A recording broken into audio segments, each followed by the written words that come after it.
Hello everyone, this is Heather Whitman here at the Highlands Museum and Discovery Center in Ashland, Kentucky.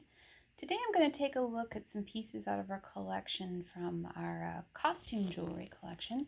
This is a collection that I don't feel like we get to showcase very much, which is why I wanted to take some time to study some of those pieces. So let's talk a little bit about the history of costume jewelry. When we think of costume jewelry pieces, we probably think of the ones from the 50s and 60s. However, the idea of fake jewelry is much older than that. The very first to do it was a French jeweler in 1724. He was trying to emulate, you guessed it, diamonds. A little over 100 years later, in 1892, an Austrian jeweler named Daniel Swarovski, I really hope I said that right, I always have trouble with that one, he began making his own rhinestones with a high lead content glass with a foil backing, and of course that Swarovski name is still around today.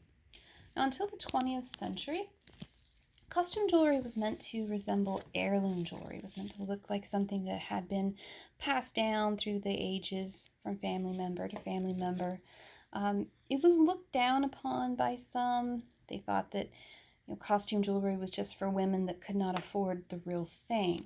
And it's thought that Coco Chanel in the 1920s was a huge influence on changing this perception. She designed statement pieces that had bold colors and large pieces, and this went hand in hand with the Art Deco period of the time. Now, during the 1920s, one of the most popular costume jewelry pieces was the pearl necklace. The flappers loved to wear a long strand of pearls. You also saw a lot of Egyptian motifs at this time due to the discovery of Tutankhamun's tomb in 1922. I also have here as an example these fun little 1920s earrings. I don't know how well you can see them there, but they've got some movement to them, which I thought was kind of interesting for this time period. Now, as we go into the 1930s, you start to see even brighter colors. Things took on a whimsical look. It's thought inspired by Walt Disney cartoons at the time. It was not unusual to see motifs of animals, fruits, or vegetables, like this adorable pin of wood cherries, very heavy pin. And we also have this necklace back here with the green and gold flowers. Now, during World War II, just like with everything, there was rationing, so jewelers had a great deal of trouble finding materials for their pieces. Mexico was an ally of the U.S. during the time, so a lot of jewelry was being imported from Mexico, such as these little silver pins. These became very popular during the time because they could get them. It was hard to get new pieces otherwise. Now, as we go into the 1950s, we have the glamour age of costume jewelry, as I like to call it. This was the new look influenced by Christian Dior. Clothing styles at the time had higher necks, and so earrings and especially brooches took center stage. As you can see, we have some very lovely costume jewelry brooches here, lots of bright colors, just beautiful. Also these lovely little earrings here. Now, as we move into the 60s, very fun. You started to see the daisy motif was very popular, such as this brooch here. The hippie movement inspired a lot of the jewelry designs at the times. In the beginning of the decade, they liked simple pieces, maybe a large stone on one chain.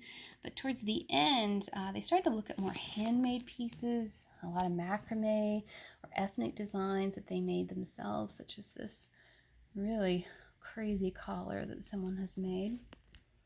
Now, in the 70s, we saw a return to more geometric shapes, more industrial features like transparent plastic and metal.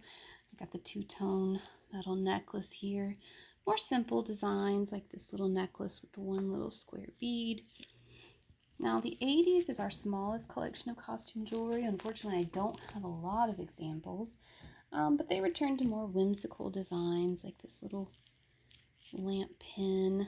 They liked the appearance of vintage too, so we have this necklace that looks like an old watch, and it was not uncommon for them to mix vintage jewelry with inexpensive new pieces. I also started to see more heavy gold chains and things like that in the 1980s. This is a very brief history of costume jewelry that I thought I'd take you through. I hope you enjoyed this video. If you did, please like, subscribe, and share. Now again, we started this video series during the COVID-19 pandemic while the museum was closed.